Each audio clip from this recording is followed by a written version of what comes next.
Thank you. Morning. Oh, you look so good up here. All right. And I'm very sure my online audience is looking equally good. Roshan forgot to introduce me, but he figures everybody knows me already. Okay, day two. Usually we have a much smaller audience, but I always said day two audience are actually very critical because day two is like a master class. And you are all here because you want to do more than just learn. You want to put everything you have learned into action. So, Tan Sri Michael started yesterday with 4Ds, 4Es. I'm going to talk about 3As because you're my triple A audience. I'm going to talk about 3A because many of the opportunities that will be given to women, all right, require champions and leaders, male and female, online and on-site. And we need all of you to be having ambition and aspiration. So I'm going to think about what ambition you have to pave the pathway, not just for your current generation, but for all your future generations of girls. And so the first A is the aspiration.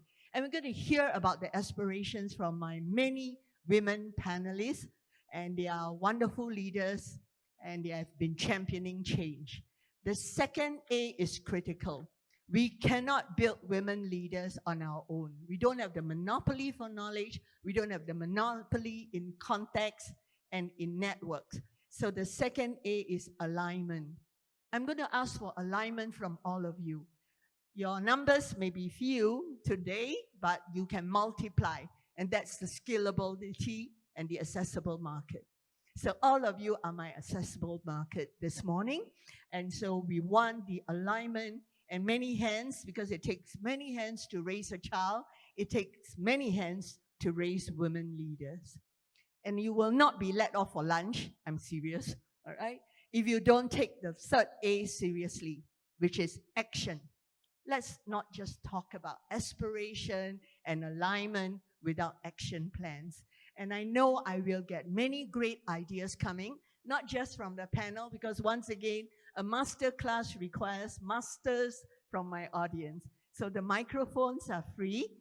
I won't charge you for microphones, all right? And you step up, because lean in is not enough. You step up to the microphone and say, do I have an action plan that I love to share and maybe get more people aligned so that this ambition can be realized? Yes? So I'm going to count on all of you, and I am delighted that I have 2, 3 at the moment committed. I have a 4th, all right, virtual leader coming in, but she's in Ethiopia, which is 6 a.m., and so I'm still hoping that she'll come in. So first quick round, like everyone knows in the audience, these are women with many pathways, and they got here because of their immense experience. So I'm going to start with a quick introduction from each one of you. I'm going to start with Australia because you are ahead of us. You've been awake earlier, so I assume. Louise, let's start with you. Short introduction before we go to Mrs. Lim Hwee. Thank you, Annie. I'm absolutely thrilled to be here today. And you're right. I mean, it takes a village and many hands to raise children. And it takes all of us to help women in their careers and to balance that with their life.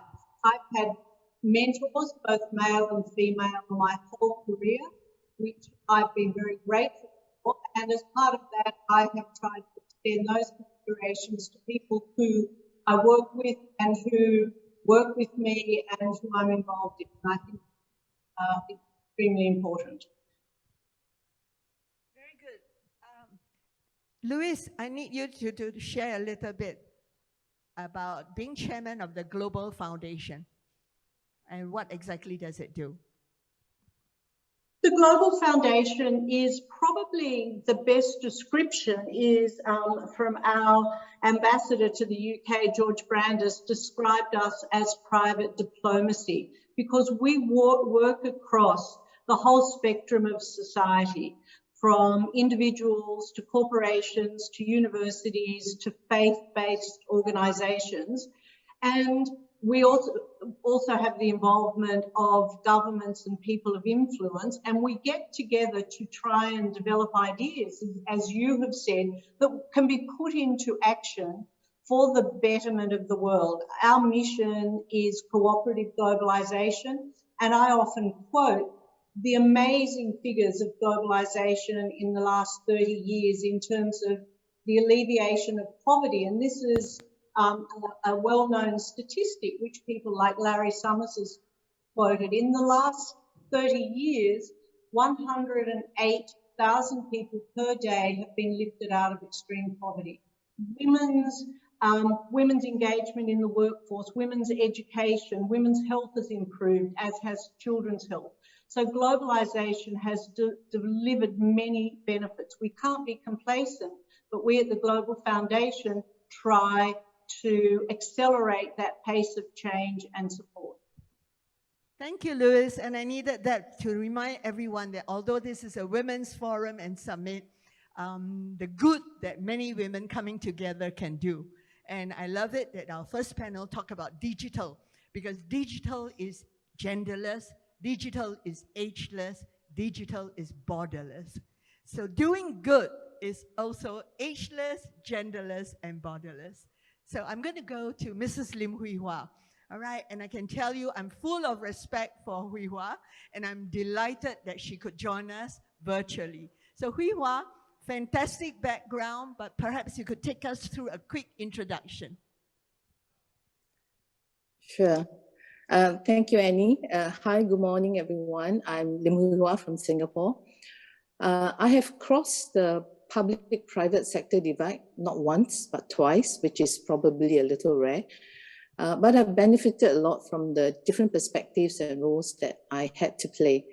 So very briefly, I started working life as what you would call a public policy wonk in the Singapore Ministries of Finance, Education and Law for about 4 years. I first left for the private sector into the investment banking industry after my MBA. Then I returned as a public, or rather a political office holder in the Ministries of Finance and Transport. About 10 years ago, I retired from politics and have since been back in the private sector and involved in a non-executive capacity, but in a wide range of businesses from finance, specifically private equity, fund management, derivatives exchange, to consumer finance, to manufacturing, to waste management services. Thank you. Thank you, Hwee, and she's so humble, all right? She didn't mention to you that actually she wrote 2 books.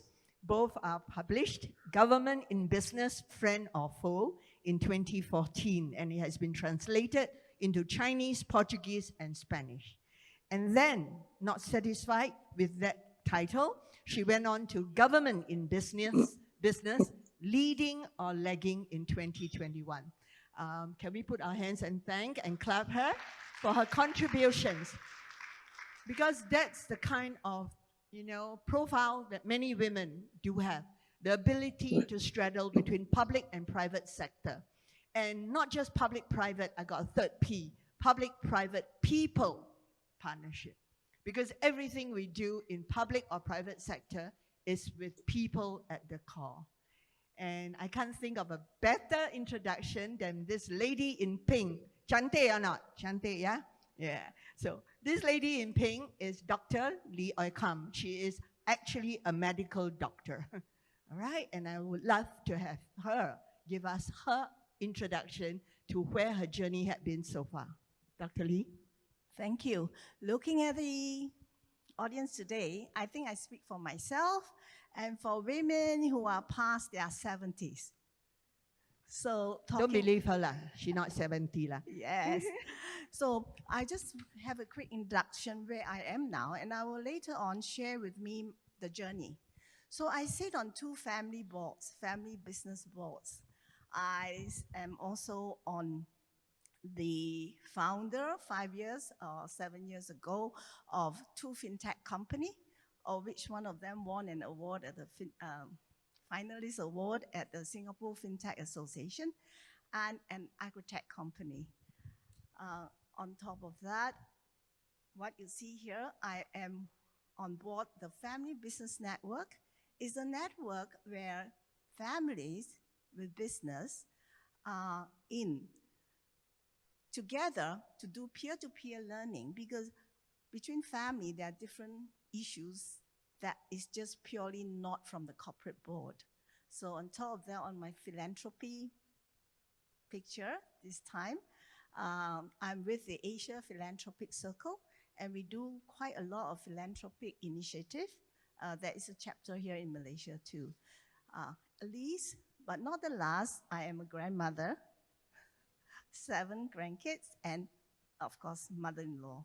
So that is the person you see now. Thank you, Annie. Thank you, Dr. Lee. Can we definitely clap to that? So we all want to be like Dr. Lee when we grow up. Okay? And the 7 grandchildren, a bit difficult to achieve, but we'll try. All right, Singapore, you know, our population demographics. But Dr. Lee definitely has a lot to share. A medical doctor, founder of 2 fintech companies. How in the world did she pivot, you know? Fintech average age is below 30. So something to learn, and we'll get to hear about that. I'm going to switch to virtual now. A wonderful next generation leader. Michelle, are you with us? Michelle Cheo from Mewah. All right, and Michelle, give us a little bit of that link between Malaysia and Singapore. Yes, hi everybody. I'm Michelle. I'm CEO, Vice Chair and Executive Director at Mewah International.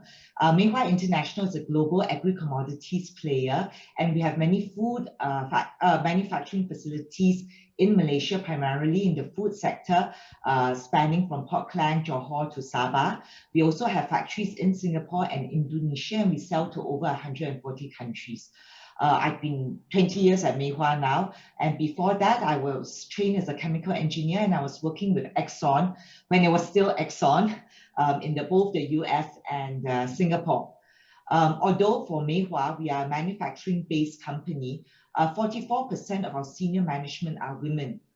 In fact, at the inaugural SID Awards launched in September in 2020, Mewah International topped the table for mid-cap companies in terms of board diversity.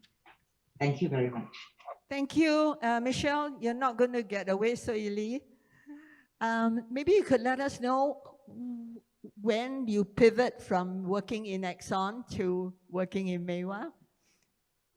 Okay, I joined in 2003, so it's really about 20 years ago.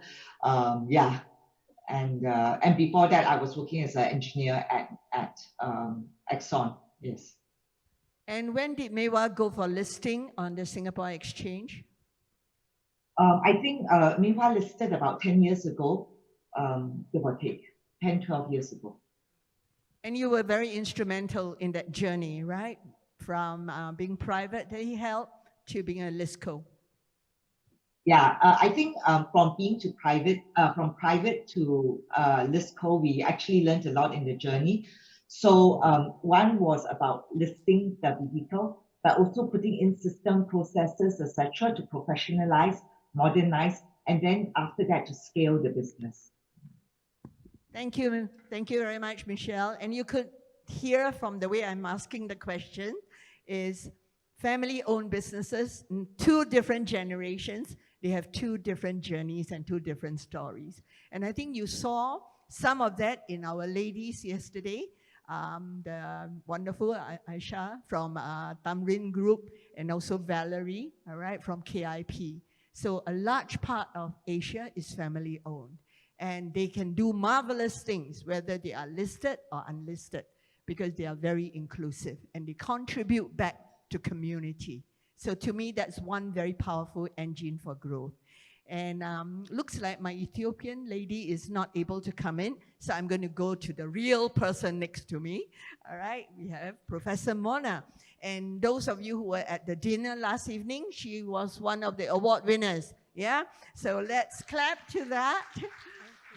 And I love it that this is really about the world. So I must give it to KSI, Tan Sri Michael's team, literally pulling all resources together so that we have voices of women from around the world. And Dr. Mona, please let us know, where do you come from? How has been your self-introduction so far? Okay, so good morning, everybody, and thank you for this forum. I was born in a tiny village of India, and I'm sure nobody has heard about it till today. And when I see myself here today, I feel, life has been transversing and pivoting all throughout. It brings to my mind a small phrase. What is a career? It is something that is lived forward and understood backwards when you are nearly done with it. So I'm 61 years old, and when I look back, it has been a time of decision making. It has been always between what you were indoctrined from birth. And what was that? That was a combination between your patriarchal conservatism and your professional beacon that you wanted to be in life. And this is where I would also place, and I think this is the right place and stage, credit to my parents who gave me education, who gave me values. And this has what helped me transverse in life. And today, I'm holding a both private sector role and a public sector role. I'm director on a family business of solar energy, and we are closely engaging with the Malaysian government. We've been granted a license to manufacture solar wafers. You will see us standing outside in the hall too. And my other role is I'm CEO of a skill development sector in India, which is responsible for educating and upskilling nearly 40 million women from the informal sector. And when I say informal sector, it is actually the informal sector. And that is where I am today. Yeah. Thank you very Thank much, you. Prof. Mona. Now let's get to the customized question. I'm going to start with Louise, all right? And Louise, in our email conversation, you mentioned that you would really love to talk about mindset change. Because once we open our mindset, we could adopt many different supportive measures to guide and help women in their career pathways. So maybe you could share a little bit about that. Thank you very much, Annie. And this idea did come about by talking to a wide range of people and colleagues in how we can accelerate change. And I mean, as I said before, I think that we've gone a long way in terms of female representation on boards and in the C-suite, nowhere near enough. So my starting point in this research was, how can we accelerate that? And what I came up with the benefit of talking to others, that one thing that really stood out is perhaps we need a complete rethink about what a career looks like in the first place. Now, I researched information done by Australia's chief scientist, Cathy Foley, and she's come up with data that men experience a steady rise in career seniority until at the age of around 50, when their career trajectory then takes a downward turn. Conversely, women often experience a plateau in their 30s, which makes sense if you consider that's the period most often when women are on maternity leave, opting to work part-time for family commitments. But the encouraging part out of this research is that women's career trajectories really take off in their 40s and 50s, right at the time men are experiencing a decline. So that's a big opportunity for women. And if we can communicate that, if we can let women know that the plateau they may experience in their 20s and 30s isn't a deal breaker in terms of their career. If they work reduced hours, take time out, that gap in their resume should not be anything to be afraid of. So we have to ensure that employers understand this and embrace it. Now, we have got things obviously like flexible working conditions and paternity leave, but I really think that mindset change, that women can pick up their careers where they've left off, and we should not be afraid of the gap Also, when we're looking at a woman's resume, we shouldn't focus on that gap. We should look at the holistic approach of this is their career and their life experience, and that's accumulated. So once again, a mindset change there. And we also need to convey to corporations, men and women, that these different career trajectories and also the opportunities that come out of that. So understanding this reality, and we can create more opportunities for women in their 40s and 50s to really get ahead. In my own company, as you drew out, Annie, Simple Strategic Communication, I've had great success in hiring women on a part-time flexible basis during those caring years. They've been fantastic employees because they're very efficient, because they have to be, and then they've gone on to pick up where they left off and forge careers on a more full-time basis when the time is right for them. Now, this goes back to your initial question. I was granted family considerations when working for one of the world's leading communications consultancy. And that consideration afforded me by the male chairman and the male CEO, I've continued to give to my employees. So we need to keep that giving back. So the more we can help to reignite the careers of women, the greater pool we have for promotion into the C-suite and boardroom, and the closer we are to equal representation. So I think we agree we'd all benefit from that. It's a win-win situation in terms of bringing more women into the C-suite. But also, I think we need to educate men that this is an opportunity for them. If you look at the different career trajectories, they can work out how they can fit in their career, their family time, etc. So I do believe that there is a real opportunity in the here and now because of where we are to change those mindsets. I think, and all this consideration, I think we are at a tipping point to accelerate the pace of change because we've achieved a lot, and I don't think we should underestimate that. And so what we need is potential leaders now for that acceleration, and I think one of those is that different trajectory.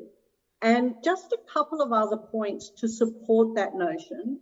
And my first point is potentially controversial. And once again, with this conference and the topic, I was thinking that perhaps the phrase glass ceiling could be limiting when we're trying to change mindsets. So perhaps we shouldn't use this phrase any longer. We should make it redundant. So if we make it redundant, we're not looking at that. We're looking holistically. So perhaps that's a new way, and the time is right now to make that redundant and break the glass ceiling. Very good. Yes, in fact, Louise, I actually changed the title already when I was speaking to all of you. So what glass ceiling? With no glass ceiling. Yes. So we are actually looking at no glass ceiling, but creating more opportunities for women in the C-suite and the corporate boardroom. And I can't think of a better person to direct this question to than Mrs. Lim. Yeah, Hwee, can you get on now? And I really love it that you could move between public and private. Last evening at the gala dinner, the Minister for Commodities in Malaysia actually challenged many women to step up and be political leaders. Yeah, and I think if you could take us through your own journey, did a lot of coaxing happen for you to get out of, public service to get into, being a parliamentarian, being one of the early MPs?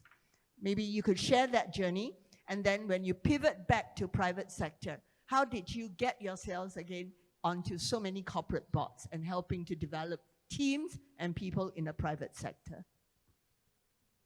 Sure. Thanks, Annie. I will first speak on my experience from the public sector in terms of the leadership. And then after that, I'll talk very briefly about boards. So I would like to offer at least three of the following essential prerequisites, or for simplicity, the 3 I's.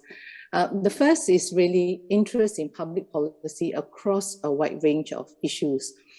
And I'm talking about the entire spectrum, from the more obvious and popular ones like what's very pressing currently, inflation, cost of living, especially fuel costs, food shortage, to issues like affordable housing, especially public housing, to healthcare, both in terms of facilities and the standard of medical professionals, to education, from stress on students to lifelong learning. And then to the more mundane ones like keeping pets within public housing, requesting for more public bus services, or more police surveillance in certain districts, and so on. We all know that public expectations change over time and economic conditions vary substantially across cycles. So this would require really a lot of hard work in terms of reading up on and tracking global developments, all the different policies that matter, as well as understanding what are the various pain points for people over time. And what may be perfectly acceptable for, say, my generation, for public transportation or medical facilities, may no longer be adequate for the younger generations, because circumstances have changed and the standards of living have vastly improved. So close tracking and an intimate knowledge of the needs and wants of the population would therefore be crucial. And this brings me to my second I, inspiration to help communities and people to solve problems. Whilst genuine interest is important and may well be the starting point of one's willingness to serve as a public leader, it is important to remember that we are, after all, human beings. There'll be days when it doesn't come spontaneously, and we have to remind ourselves of our purpose and role as a public leader. I mean, take, for example, the current COVID pandemic challenges. They're nothing like what we've ever seen before in recent memory. And it almost feels like if you're in the government, you can never do enough. And people can get anxious and impatient. So the reality is also that we need to help both people who are receptive to our advice and assistance and people who disregard our advice, or perhaps even worse, complain about the lack of empathy on our part to help them. So maintaining a consistent, never say die attitude is perhaps even more challenging than the continual need to be updated on public policies or global developments. What I found useful personally is to remain true to my own values, to help the various stakeholders achieve a sense of equity, and most importantly, to be honest about, say, the prospects of a petition. And I feel that a public leader has to try and withhold judgment of people who are perhaps not so lovable. And I have always endeavored to be as fair as I can in assessing problems and constructing solutions. But it is really not enough to be interested in public policy or to be willing to help people. We need to be proactive about how we can, to your action, Annie, about how we can put our words into action. In other words, walk the talk and not just remain as an armchair critic or worse still, keyboard warrior. An aspiring public leader, very importantly, needs to exercise initiative, which is my third I. And I'm referring to the initiative to find opportunities to serve the community in different ways. Now, I note that it's particularly challenging to fit community work into a demanding career, but it's important to establish priorities and to make time for community work. Otherwise, we would always be too busy. So we should be thoughtful about which area one can serve in and the amount of time and resources that one is prepared to commit. In fact, many needs are really not rocket science. They are pretty obvious and well-defined. Choose something impactful where one is clear about the value to be brought. For example, like helping seniors with technology or more specifically social media. It is important that once chosen, one should aspire to serve as regularly as possible. So, for example, someone with the regional marketing responsibility requiring intense travel, around the region, should not commit to helping a seniors group on a weekly basis. Otherwise you will keep missing your commitments. Apart from the what question, the how question is also frequently asked. In Singapore, and I believe in Malaysia and most other places, one way to initiate such service is to approach grassroots leaders or the community center or approach the local member of parliament. Now, some others have found it meaningful to also share the views and suggestions on certain public policy issues by writing to the media or participating in public forums. So these are all ways of making a contribution. Of course, potential leaders can occasionally be parachuted into community roles. Well, regardless of the house, one should still need to identify areas of strength or experience in order to serve meaningfully. So there are many more thoughts around public service, but in summary, I would say interest in public policies, inspiration to help the community, and initiatives to act proactively would be most important. And let me now just very quickly go on to board positions. I would say that the same approach or the same ideas can apply to also contributions in the corporate sector, leading to board directorships.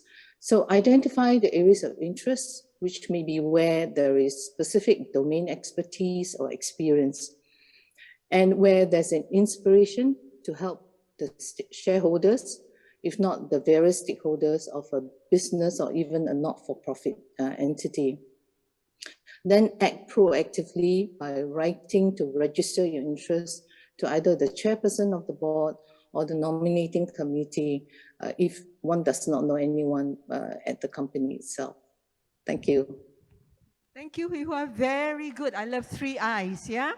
Actually, just a little tiny, information for the audience. When you were called to serve in December 1996 and you served till May 2011, how many kids did you have? How old were they? Yeah, and then of course, how did you balance? All right, both the public and the private, priorities. Oh, I had 3 kids by then. But the youngest was about 6 years old. So I was quite shameless about asking for help, especially on the family front. Very good. And I'm sure the husband stepped up, all right, or had to, no choice. Yes. So yes. I love the 3 eyes. We'll come back to it a little later. I'm now going to pivot to Dr. Lee. Dr. Lee is so amazing. We all want to be like you. And yet you are breaking whatever ceiling, no more ceiling now, all right? But there were very different generations. You're a woman born into a family-owned business, medical doctor. They didn't expect you to be part of the family-owned business at all. They were hoping that you go out there and heal the world. But you have an interest in the business. Can you kind of share with us, many from different family-owned businesses, in your time, at that point in time, how did you find purpose in helping the family business? Thanks, Annie. I have been reflecting on my journey for some time, my life journey, and what I have learned from it. So there are 3 important timelines that I thought had shaped me and my thinking. And on reflection, it does revert to women in boards or in leadership position. When I was young, I remember 5 to 8 years old, I lived in a big household.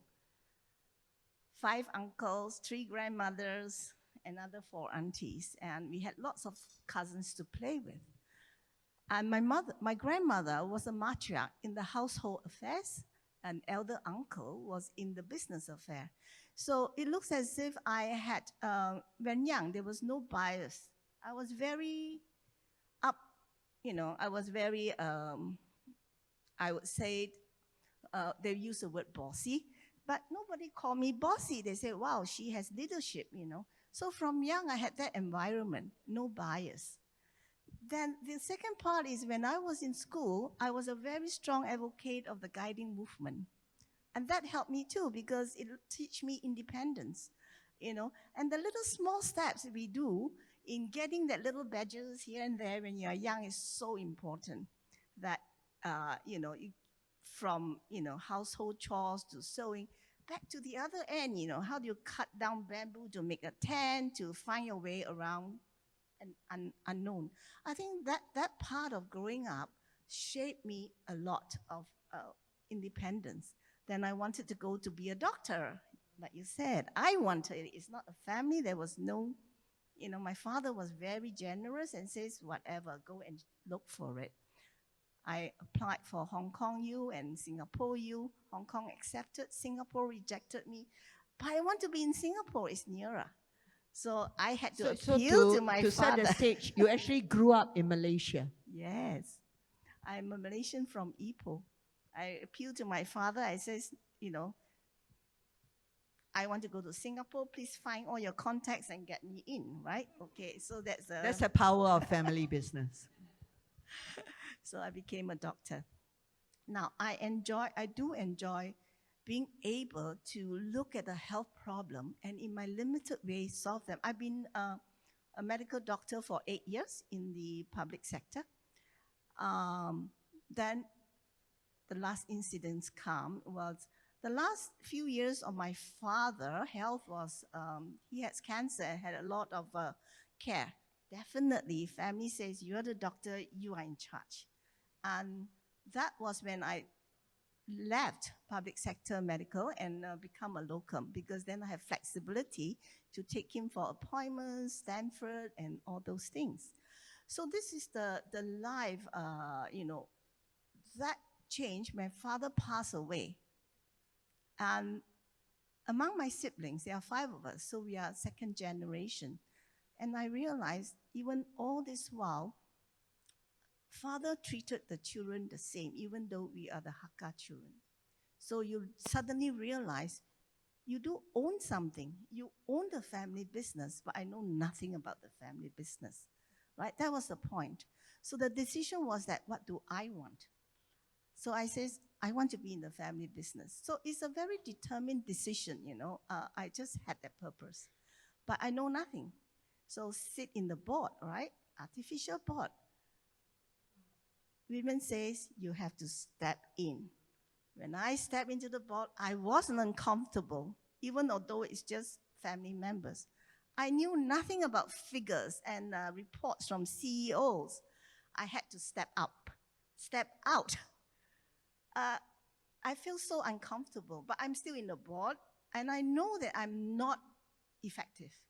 So that comes a time when I'm very thankful to the Malaysian government. It was a time of the multimedia super corridor, and they requested our family to be involved. So at that time, I was in the education initiative and starting looking at computer in schools, because they think that I am a medical doctor, I know childhood development. So that was a few years. So that was thank government initiative. The second one was corporate support.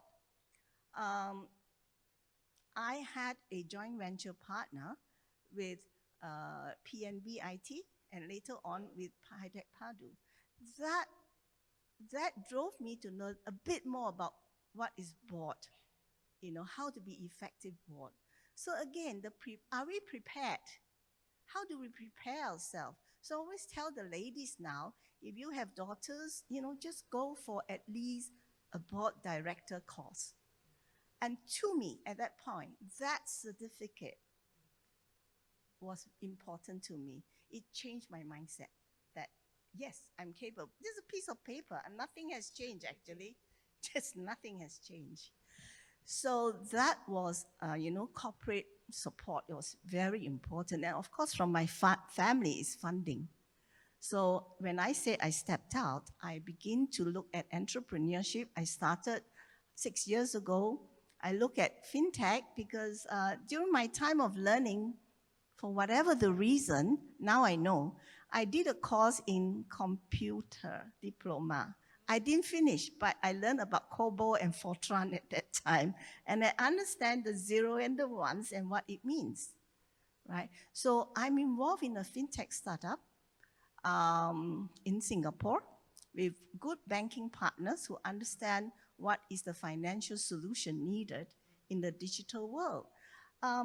How do I step into it? It's opportunity, availability to learn, and again, good partners. You know, we all need that ecosystem. So now I'm back here at this age. Philanthropy is a big part of giving back. I want to say a little bit about family business, Annie. Sure, go ahead. All right. How do I step up for a woman in a family business? It's not given to you. You have to step out. Now is the time to step up, right? Because the family is supportive. But if you don't step up, the family just think that you're not interested. You know, you're interested in the Thai way of life. Step up. And being one of the board directors of Family Business Network, I've met a lot of women in the family boards, and all of them now are actually more active.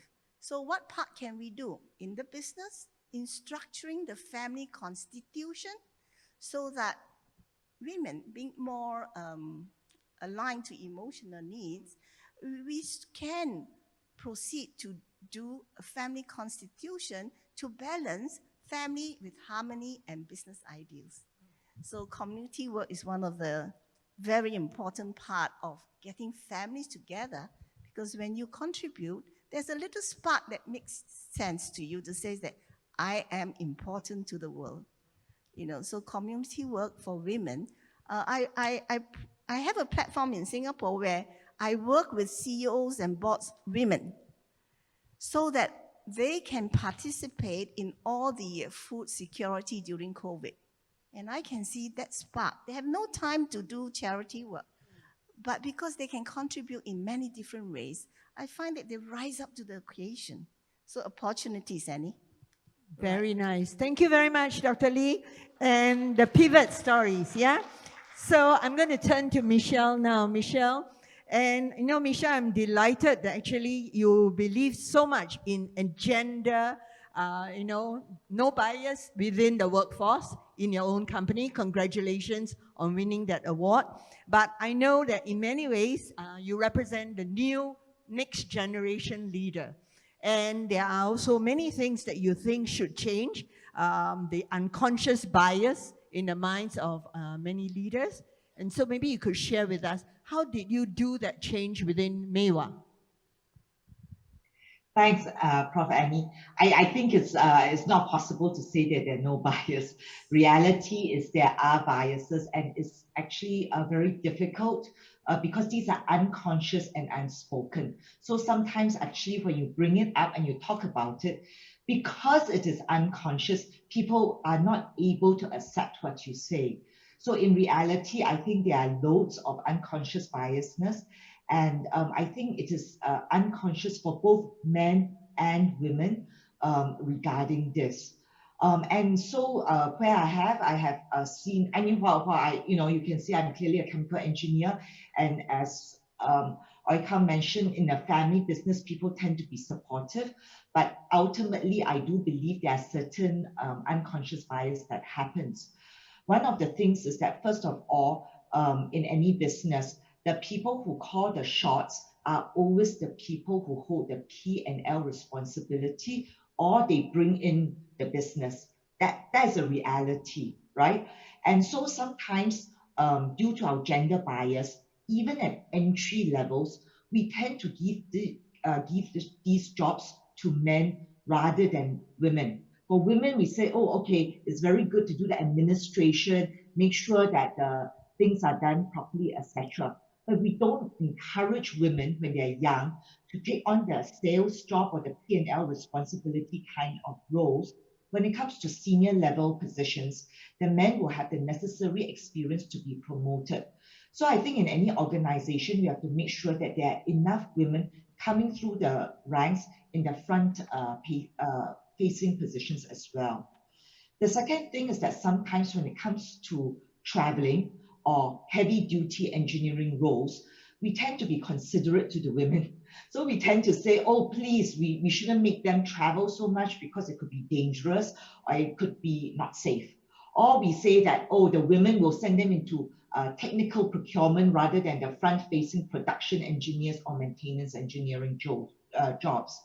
So I even remember I had an argument with one of my senior managers about it because I wanted to send my women engineer to Indonesia, and he thought that I was the most inconsiderate boss ever. So I tend to disagree because this unconscious bias was pointed out to me when I was working at Exxon. So for women, I tend to pair them up or arrange transportation for them. But when they are young or even when they are older, they do need to go into the field to have the same experience as men, so that when it comes for promotion, they can say that they have experienced it as well. The third thing I think is that women and men are different. We can't say they are same. And we have to accept that sometimes there are differences in roles or difference in behaviors or communication that is a function of the fact that they are different. So sometimes, to be honest, when in multiple interviews that I've sat in, women can openly express their doubts or insecurities over the positions. Whereas I have never seen a man do it. Men are just like, I'm really good for this, I'm very enthusiastic, etc. The best you get is that say, oh, 6 months ago, if you had asked me, maybe I was a little bit unsure. What I think as an interviewer we have to be conscious of is that this is a difference in expression as opposed to a difference in competency. For the women, it could be the fact that they feel that they have to be authentic and honest as opposed to them saying that they cannot do their job. So I think we also have to understand that there's a difference in communication, and that difference does not indicate a difference in competency. Last but not least, I think society plays a role as well. Society equates child rearing as primarily a female responsibility, and somehow I think even today I see men play a very active role. But there are certain societal pressures that could be unconscious, and they are placed on men when they have very successful women, or they are also placed on women when their children are not doing well in schools. And I think what we have to do is to, just as we accept diversity of roles in the workplace, we also have to accept diversity in the way that we look at roles that individuals play in the family, and to be able to be open-minded enough to accept all of these things. So thank you very much. Thank you, Michelle. Michelle, just one quick question.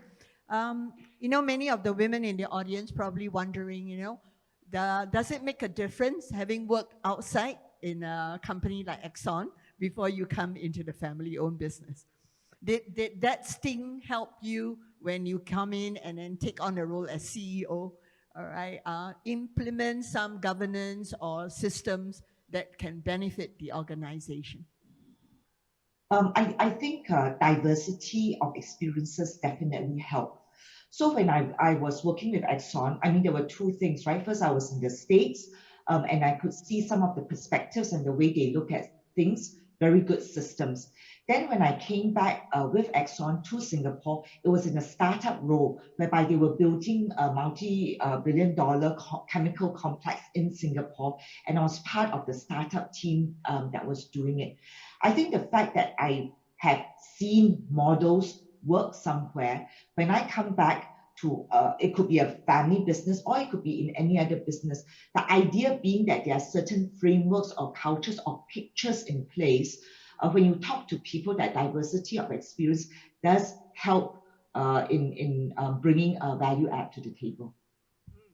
Very nice. Thank you very much. So multiple journeys, yeah? I'm going to go to you now, Dr. Mona. And don't worry about your notes, because I think for all of us in this room, we all know about ESG. And I think a lot of the governance are put in place for many of us from countries which are a little bit more advanced. But actually for you, you have an amazing journey. You have helped the social piece. And I think yesterday, Minister for Tourism actually reminded all of us that not all women are having the same opportunities. And so many women in developing world actually don't have the same set of opportunities. So, why talk about C-suite and women in corporate leadership when many women do not have access to education, do not have access to childcare? So can you share with us, what did you do by doing well, by doing good?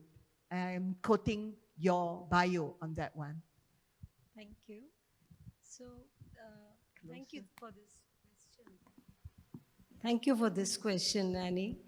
And you are very right. When I look at my own country, 80% of the women are in the informal sector even today. And when we say informal sector, it is not just agriculture. It is also industry. Industry is comprised of micro, small, and medium enterprises. Many of them are not even registered. And this phenomena is not peculiar only to India. In fact, the composition of informal sector is 70% on an average across the world. So that's a very surprising statistics, but it is a fact. And we have done research and we've seen that even the most developed nations have this component.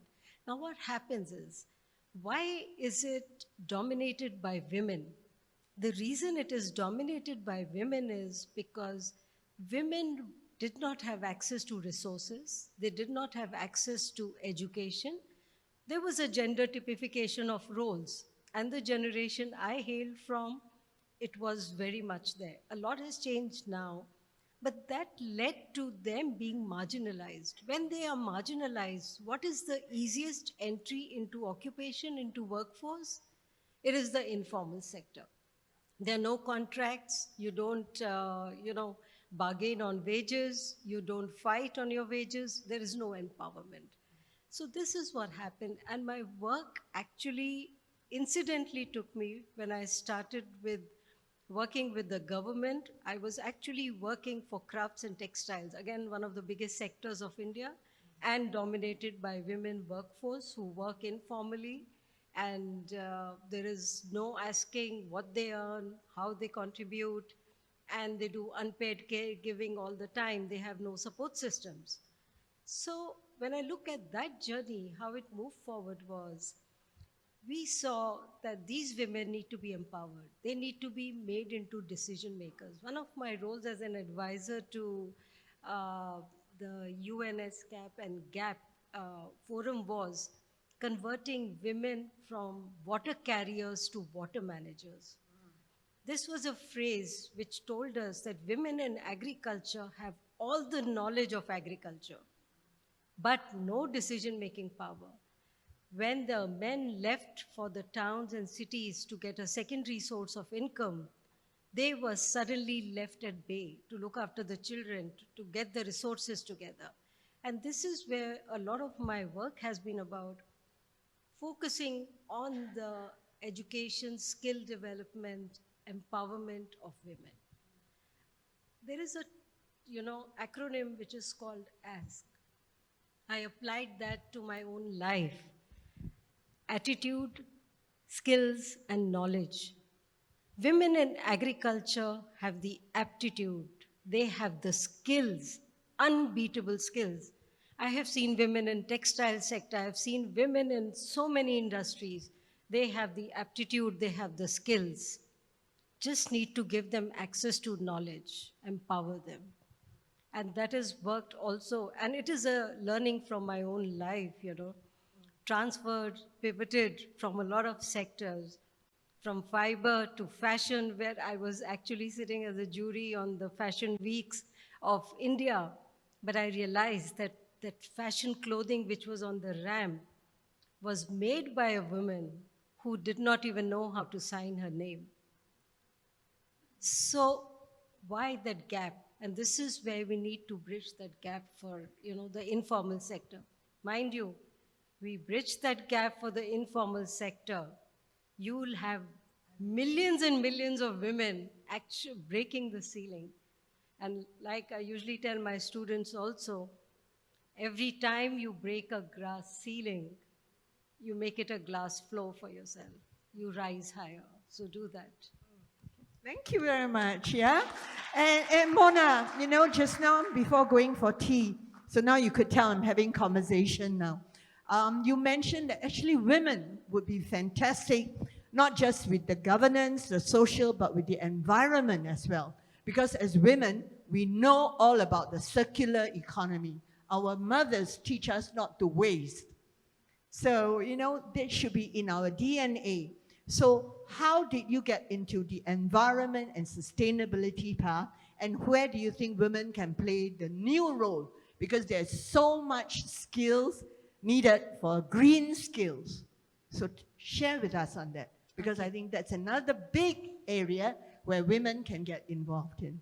Sure. So yes, green energy and environment sustainability came to me not so much by choice, but because of the work I was doing. And being in social sustainability, environment sustainability was a natural development that happened. We were in New York for the Sustainable Development Goal Conference, and there we took a pledge that we would do our best to do everything for the environment. What is the environment? It's sustainable agriculture. It is sustainable climate. It is water conservation. And when have we not seen a woman actually doing this in her day-to-day life, managing water? One of our skill development programs that I'm doing in my company, where I'm a CEO, is actually teaching women at home, and not only women, the families, how to conserve water.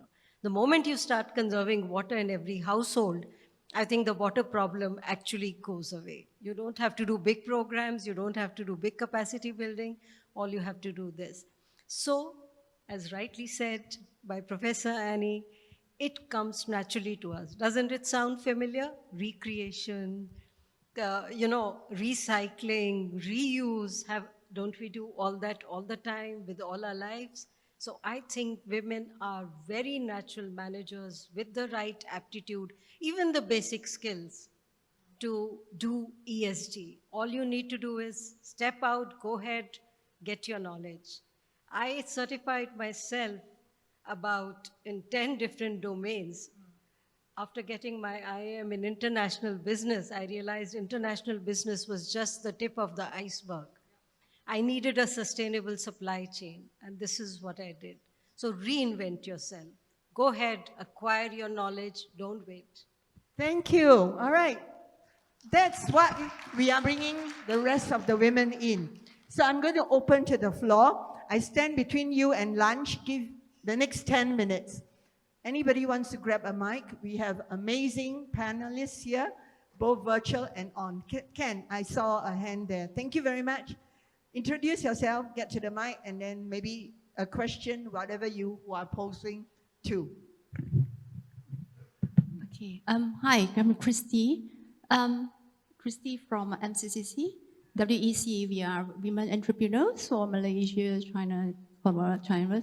So, because my background is in pharmaceuticals, clinical solutions, science and technologies, being an entrepreneur, of course, we experience some things that we see. So my questions going to the panelists is that we do see, of course, Malaysia, we have a different kind of scenario, but being in manufacturing and even clinical solutions, like, what I do see from the,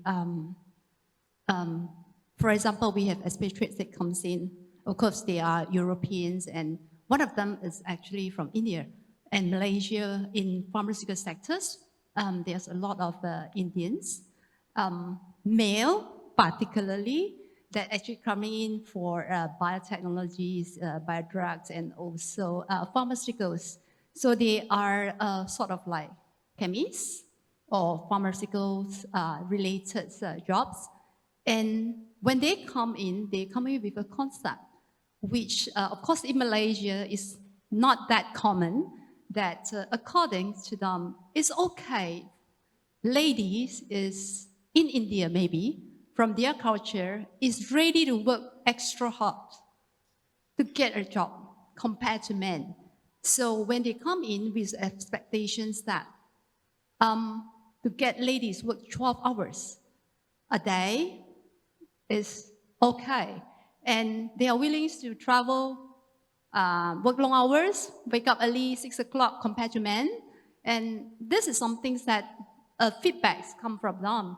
And I do see inequality in the other part of the world. Of course, it's a society. So with that, maybe you can, how do you foresee that environmental change? Because we need a change, and it's not preferably to get the concept in here. In Malaysia, we are fighting very hard.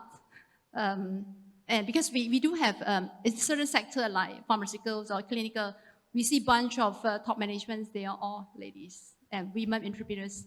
And I would like to see, or maybe you can sort of like give us, what is the scenery? How is the gap? How long that, it would take that to change? Because how do we foresee ourselves in India or any part of the world? What is the gap that we're looking at? How far we have to fight for it? Because women in power is another thing, but how do we, as a woman, and through entrepreneurship, how do we get to evolve from there and don't stay at the line? And, because we will be influenced, because when they come in, they bring the culture and they do have the same expectation. And of course, being in that harsh environments, people are dying to get a job. So we understand that, but I just want to have a view of like what it's really like in the other part of the world. Good. And I don't think this is just a question for Mona. I'm going to kind of open it to the whole panel. So the way I have caught Christine's question is, not only are we having unconscious bias as gender, but we also have unconscious bias cross-cultural. And I know social and labor mobility is a very hot potato topic.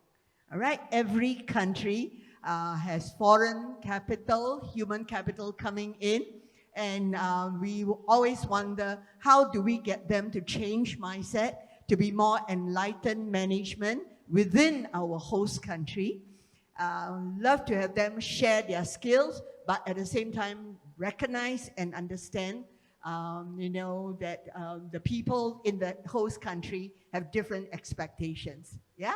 So I'm not going to just push the envelope on Mona. I'm going to open it to everybody. How do we change mindset even as a woman in business, but maybe we are not top management, we are just middle management, and then we have a foreign boss? Anybody want to take this courageous question? Mona, go ahead.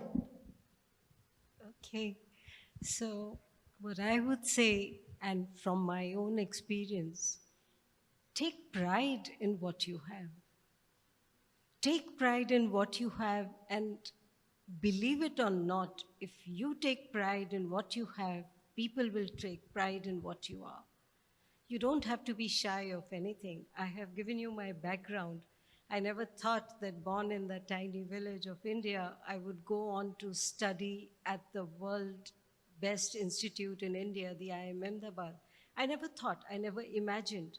But then I realized that I still need to step back and see, talk about the women. And I do that everywhere. I was invited to Toronto to speak on the supply chain. I talked about the supply chain. I had to apprise all my buyers that the products you are buying, the people are not getting paid for it. I took them to the interiors of India. I was not shy of that. Also, the second thing we need to do is positive reporting.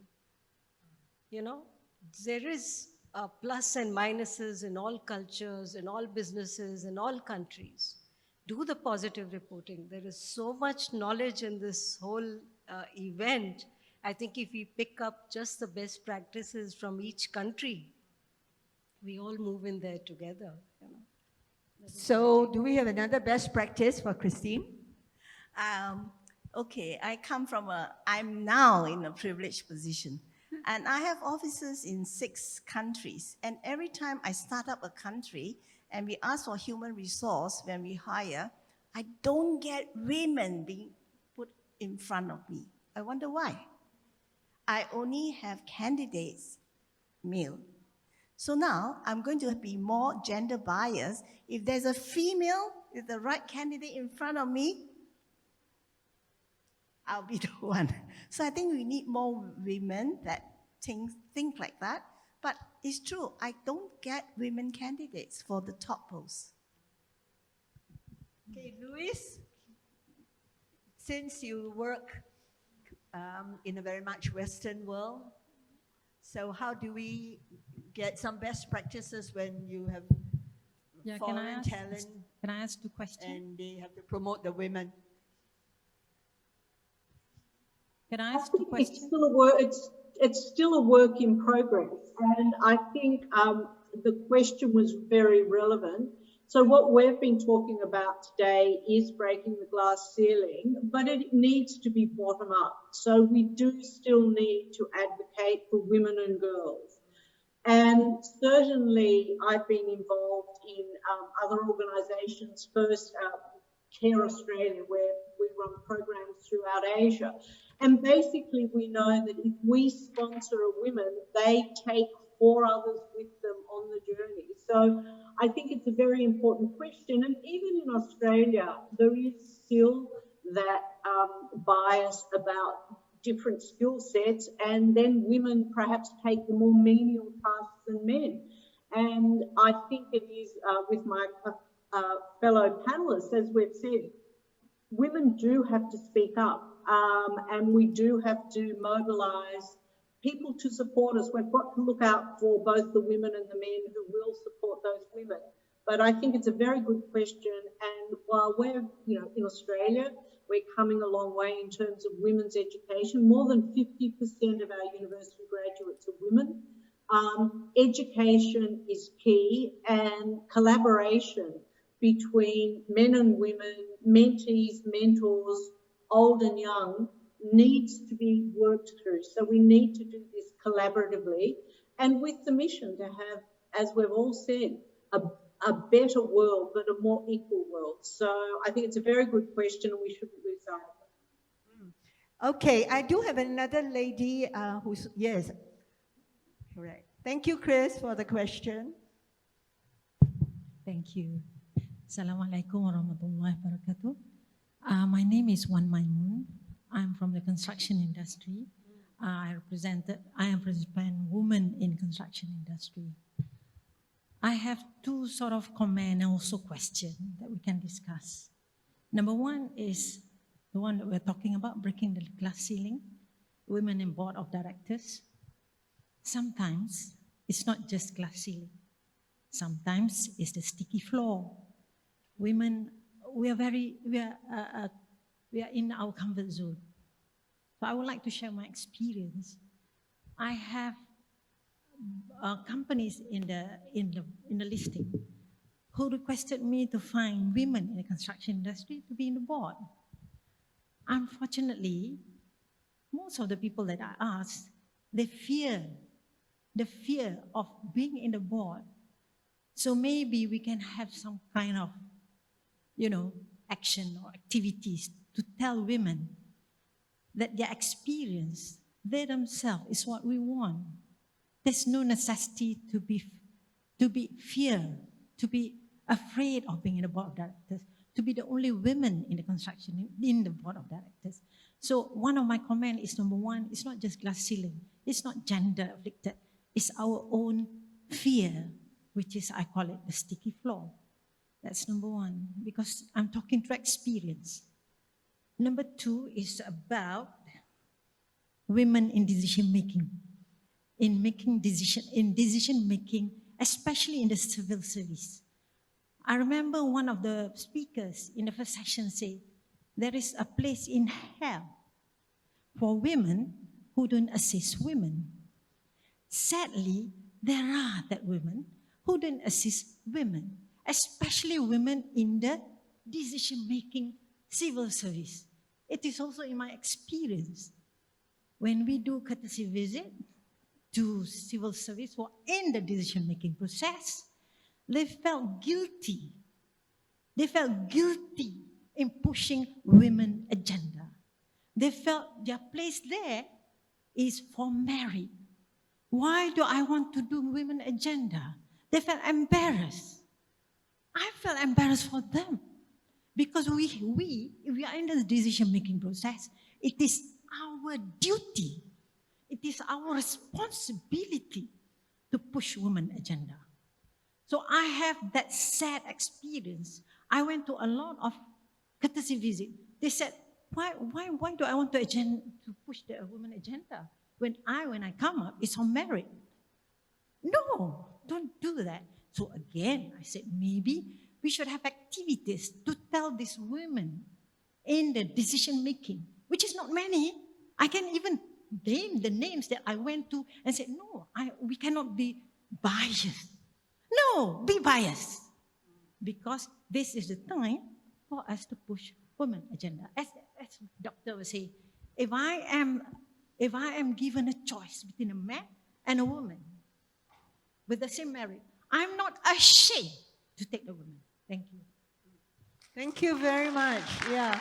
So get rid of glass ceiling and sticky floor. Okay, I'm watching the clock.